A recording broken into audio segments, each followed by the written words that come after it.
Hey everybody, this is GGB. Today we're going to be talking about Sunday's episode. Remember, just comment a dare down below and I will do it. I don't understand why you guys haven't taken advantage of this opportunity yet, but last week I didn't hit the goal, so just comment a dare down below and I'm going to have to do it.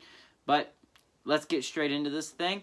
Let's start with the ACC yesterday, how things shook up with games yesterday. Virginia and Florida State were both able to pull it out, although that Wake Forest game went into overtime. It was a much closer game than most people expected it to be. It really hurt for if you're a Virginia Tech fan, but if you're a Clemson fan, the Virginia beating UNC was very nice. Same if you're a Penn State fan or any fan of a team that's on the bubble.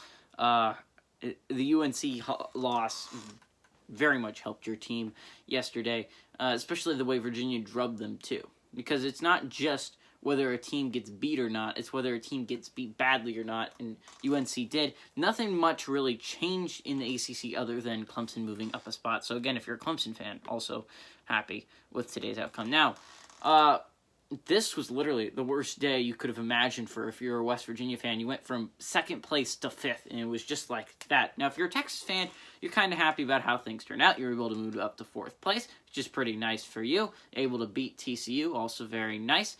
Oklahoma, if you're an Oklahoma fan, you're ecstatic. Now, Texas has a chance to do a good thing this week when they play Oklahoma, so we'll get to see that, I think, on Wednesday, but I'm not positive. Now, Kansas, I think they're going to be in the top 25 this week, likely. Oklahoma State, I could see falling out just because they've had a lackluster week going 1-1, and Kansas State giving them a fight, and you don't want to have a fight with Kansas State. If Kansas State's giving you trouble, that's bad. But nothing really much changed other than the fact that West Virginia fell from second place to fifth, and everyone else just kind of bumped up one other than that. In the Big Ten, again, not much changed. If you look at the top six, it is pretty much the exact same, except for now Iowa's in fourth place and Wisconsin's in fifth place. But that is very much temporary, and I guess that's the way the tiebreaker works out. I mean, again, I was saying it before. I wasn't 100% positive how the tiebreaker would work out, because if you look at the normal tiebreakers, you go, obviously the conference record's the most important, and then you go overall record's the second most important, and then you have the tiebreaker after that is who beat whom, right?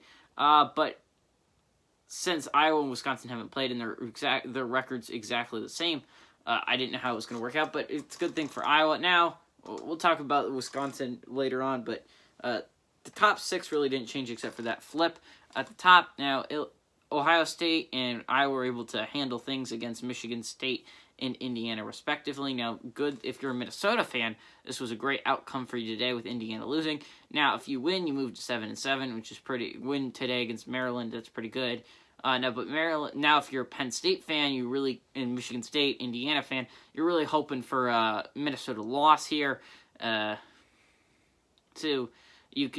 Minnesota becomes just within shooting range. It's still very possible to get there. So you become a huge Maryland fan today if you are a Penn State fan, or a Michigan State fan, or an Indiana fan, or even a Maryland fan. Any of those fans, you're rooting against Minnesota today. But Rutgers was able to beat Northwestern today, which really sucks for Northwestern, losing 11 straight. That really sucks for them. But I don't know what else to say. That's really all that happened today in the Big Ten. Now, moving on to the Missouri Valley Conference, we had Loyola, Illinois taking on Drake. Now, Drake lost to Loyola in Illinois, and it wasn't just a loss. They basically got destroyed by the Ramblers. Now, Drake has another chance today, but I don't know if it'll work out that much differently considering the drubbing that they did take from Loyola, Illinois today. Now, if you move on into the SEC, you have Alabama, Arkansas, LSU. So this top four really changed quite a bit. If you looked at it moving into yesterday, I believe it was Alabama, Tennessee, Arkansas, Missouri, or something like that. Actually, I don't know about that. Well, yeah, I think that's approximately where we were. Now, it was LSU was in the top four, I believe. But LSU was able to pull off the huge upset at Tennessee, and really the SEC provided two of our upsets of the day.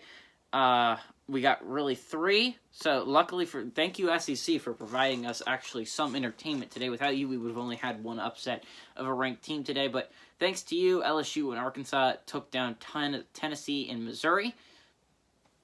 And looking at it, Arkansas, thanks to did themselves a huge favor. Now in second place, and likely will be ranked next week. LSU also did themselves a huge favor. And, I mean, Tennessee's just got to be thinking. I mean, Florida's just kind of, they're happy. They didn't have to play, and they moved up a significant amount of spots. So, Tennessee, Missouri both fell down to 5th and 6th place. Tennessee, that was a huge drop for them, moving from 2nd to 5th. That really hurts if you're a Volunteers fan. You should have taken care of business against LSU today, and you just plain didn't. Now, Auburn was able to take care of business against Kentucky today, which puts Kentucky at 5 and 7. Georgia fell to 5 and 8.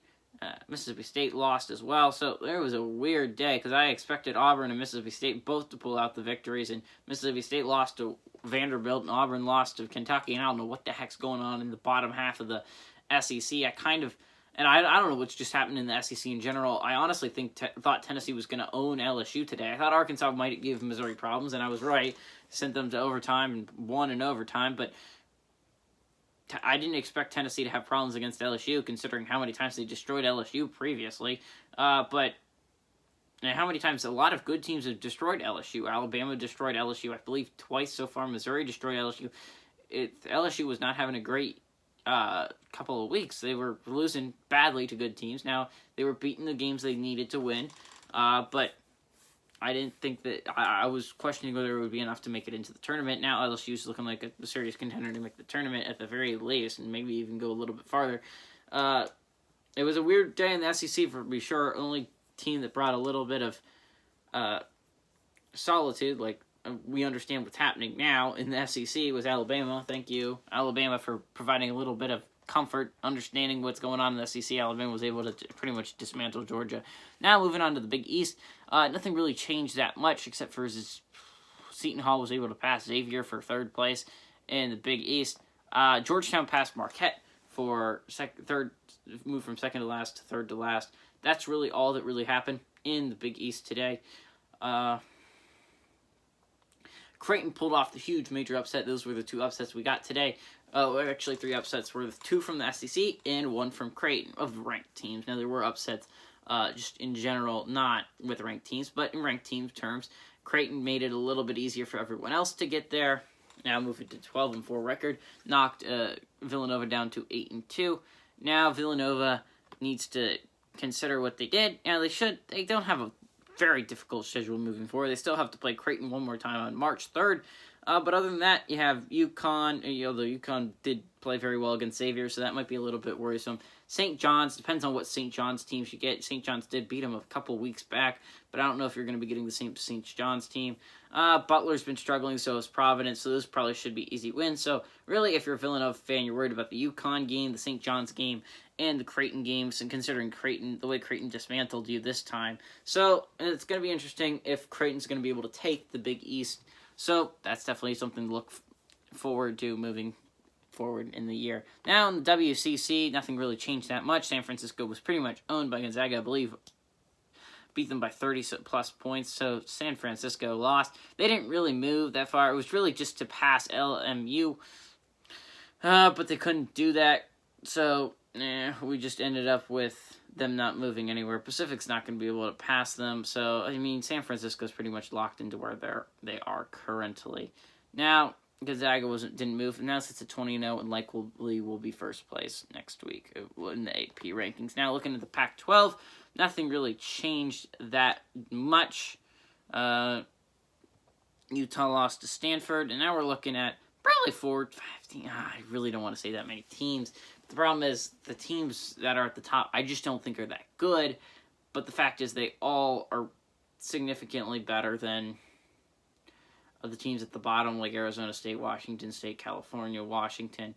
So, I don't know. Maybe 4 or 5 teams from... I don't want to say that because it's just disappointing. I don't want that many teams from the Pac-12 because it's just not that good of a conference. I'm fine with getting excited about Big East basketball, SEC basketball, ACC, Big 10, Big 12. All these teams actually have teams that I think can go far in the tournament. I could see all the Pac-12 teams going out first round. Easy. It's going to be very pathetic, I think, in my opinion. The Pac-12 is just not that good of a basketball conference this year. Might just be me, though. Now, that's what happened yesterday. Let's go into the 2 games we have today. At 12 o'clock, we number 3, Michigan traveling to number 21, Wisconsin. So let's go how this affects the Big Ten. Now, obviously, if you're an Illinois fan, right, you've become a huge, and I mean a huge, proponent of Wisconsin basketball today, because it would knock Michigan down a peg. You really kind of need Michigan to be knocked down a little bit. If you look at it, they have an 80% win percentage. You have a 76% win percentage. Right now they don't have a. What I'm trying to say is, with a loss, with a win or a loss, Michigan's not going to move anywhere. But Illinois, if you're really an Illinois fan, you're desperately rooting for Michigan to lose this game, because it's your hopes to win the Big Ten, and Wisconsin's a good enough team. So, I mean, if you're an Illinois fan, you're like, please beat Michigan, because with a loss, that puts Michigan at around an 80% win percentage with an 8-2 record. Now, Wisconsin sits at a 76.9% win percentage, so it's legitimately right behind them. With a win and a loss from Michigan next week, they can pass them. So that's really what you want if you're Illinois. Same for if you're Ohio State. Yeah, if you're an Illinois Ohio State fan, you're obviously a Wisconsin fan today. Now, if you're an Iowa fan, you've likely become a Michigan fan. I don't know if Iowa really has a realistic shot of winning the Big Ten, but you really want to be as high a seed as possible, and right now you just really don't want Wisconsin to pass you. With a loss, they wouldn't pass you. Now, Wisconsin, with a win, moves to 10-5, will pass Iowa for 4th place. Now, with a loss, they're going to stay where they are, currently in 5th place. Right ahead of Purdue with a 9-6 record instead of Purdue's 8-6 record. But Purdue will get a chance to possibly pass. Actually, they wouldn't pass them, but they get the same record as Wisconsin in conference when they play Michigan State on Tuesday. So now looking at this Big Ten, remember, Illinois, Ohio State fans, you need rooting for Wisconsin. Iowa fans rooting for Michigan today. So, if you move on to the second game of the day where we have ranked, we have 2 o'clock, number 22, Loyola Chicago, or Loyola Illinois, depending on which way you want to call it. They played Drake today. They traveled to Drake. So, I'm sure you're wondering, how does this impact anything in the Missouri Valley? Now, nothing's going to change tomorrow, at least in the top 2. I don't know what the schedule is for the rest of the Missouri Valley Conference.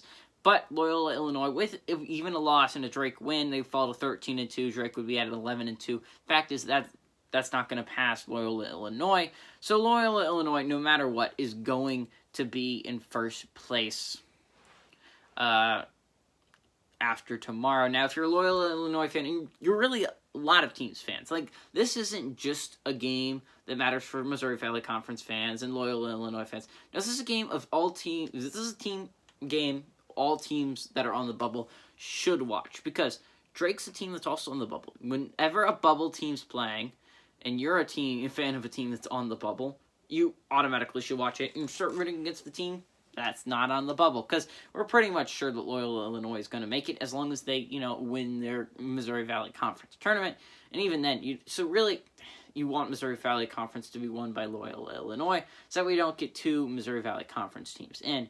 If you're a bubble team, you want as little amount of teams in as possible. You don't want a team going on a streak and winning the conference, because let's say in the Big Ten, Michigan State goes on a run and wins the conference. They're not going to make it in the regular season, but they would make it in that instance. That means you're taking an extra Big Ten team, right? That really hurts if you're a Syracuse fan or something. You could be left out because there's not enough room to put you in. So again, Drake loss would be huge for a lot of different teams fans out there. That's what I'm trying to say. Now, what team does GGB think is going to be upset today? Now remember, all these lines are even, so it's not like really anything's crazy out here. I'm going to go with Michigan is going to be upset by Wisconsin. There's a good amount of reasons putting into this. Number one, I expect Michigan to be rusty, if I'm going to be honest, coming off of that really long COVID hiatus. The Badgers have been playing extremely well. If you look at their record, they have a 2-game win streak. Actually, 1-game win streak. I'm sorry. I'm a dumb. But they lost to Illinois on Saturday. I forgot about it. They beat Nebraska on Wednesday, which it was a 13-point win. And that's actually looking like a lot more impressive considering the game that Nebraska put up against Illinois. Now, Wisconsin, I think, is actually a very good team. If you look at it, Wisconsin's very talented. The senior-led team is very important to me. It means you have a lot of experience on your team. It might mean you're playing for everything this year, too, because seniors leave, and then you're suddenly in a predicament for Wisconsin. Michigan, on the other hand, is again coming off the COVID hiatus. That's another reason it's buying into me picking Wisconsin. And then if you look at the other game, and the fact is, Loyola Chicago or Loyola in Illinois, depending on how you want to call them. I've heard them called both ways. They just destroyed Drake today. And I find it very difficult to believe that that's going to go differently tomorrow. Now, I think it's possible, because, I mean, Penn State played Wisconsin on, Saturday, destroyed them, and then the next time Wisconsin destroyed Penn State. So it's possible, but I just think the Wisconsin game is a better bet. Hey, everybody, this is GGB saying adios, amigos, and go Badgers.